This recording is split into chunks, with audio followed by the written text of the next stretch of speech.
movement patterns we'll use in martial arts. Essentially, it just comes down to 8 movements. I picked this concept up from a book called the Bubishi. Some people call it the Karate Bible. So I really like this concept, and it makes a lot of sense. I like to focus on global, major, big idea concept types of training methods, and then we get more and more refined over time with details of technique. Okay? So, basic movements. We have the straight line forward and back, north and south. We have the straight line going left and right, or east and west. And then we have the angles of northwest, northeast, southeast, or southwest. Okay? These movement patterns are used especially in striking stand-up modalities as well. Judo, we use these movement patterns all the time. Kickboxing, karate, we use these movement patterns all the time. Even in wrestling, we have takedowns at different angles as well, that you use these similar patterns. So, what happens is, we're here in a fighting stance. A lot of times I have an open hand stance so I can switch as I choose. You do what you do, all right? So, I'm here.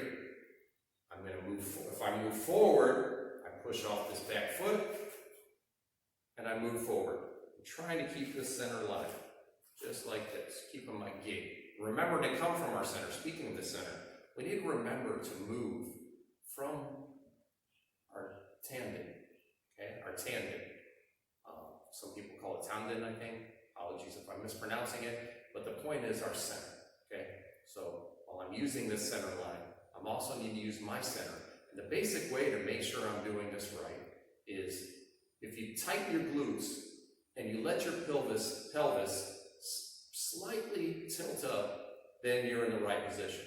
You don't want to overdo it. We can get into the anatomy and all this stuff another time. You don't want to overdo it because that can cause problems. But you do need a slight pelvis tilt here, okay? Remember to start from your center, move from your center. So I'm here in a fighting stance. I move forward, and I move back, okay? Go right back here in my center area. So, we also have, so if I move backwards, I'm going to drive off this front foot, and I push back. When I'm coming back forward, I drove off the back foot. So forward, back. Now, in karate and in judo, we also use circle steps movements as well. So I can advance this way and retreat this way. So we use circle step movements. Now, going outside this line of attack, this center line right here represents the attacker. I teach and view things from a defensive viewpoint. I've had some teachers in jiu-jitsu tell me, hey, look, being first is best. I've had the same thing with striking coaches. That's cool, I appreciate that. I just happen to be a martial arts and self-defense primarily oriented kind of guy, so I kind of look at this as defensive situations. So, I'm here. We have the pivot method. So what's going to happen is I'm going to pivot. If I'm going to my left, if I'm going west, I'm going to pivot on this foot, and I just turn. I'm here. And I pivot. Okay? Same thing the other way. I'll pivot, getting just outside this line. I want to make sure I'm just outside this center line, and I'm ready to fight. I can be about 6 inches or so from the center line, but the whole idea is to be in striking, countering range. Okay? And back. So that's the pivot method. That's used a lot. Boxing, kickboxing, wrestling. A lot of places people teach just one stance, essentially. Okay? So now, I also have what we call tai sabaki in karate. Not sure if in judo it's called tai sabaki as well. I'll have to ask my judo teacher. In any case, it's just shifting. So, the concept is, whichever leg is closest to the side I'm going to is going to lead that direction. What that means is, if I'm going left, my left leg is closest to the left side. And so I'm going to drive off my right leg and turn. Now I have a southpaw stance, if you will. Left leg back. And then, to go back, I just do the same thing. I just lead with the leg that's closest.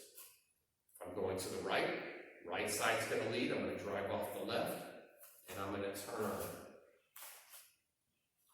And I'm facing this way because this is where the attack was coming. This was a straight line attack, so I'm getting off of their strong attack. I'm getting outside of the attack zone. And then I'm back. Okay?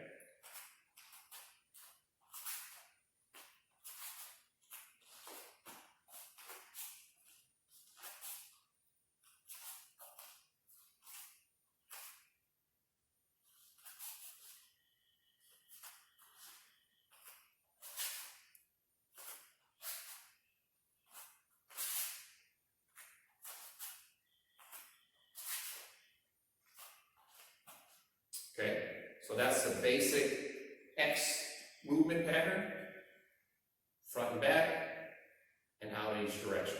Then we also have the angles. So we have northeast, southeast, southwest, northwest, and southwest. Okay, so now, when I'm moving in these angles, I'm just going to follow the lead foot. Whatever is on that near side is the one I'm going to go to. So if I'm going northeast, this one is going to lead. And I end up in a southpaw type of stance type of deal. And if I'm going to the northwest, guess I'm going kinds of crazy. Northwest, then I lead with this. And I'm here.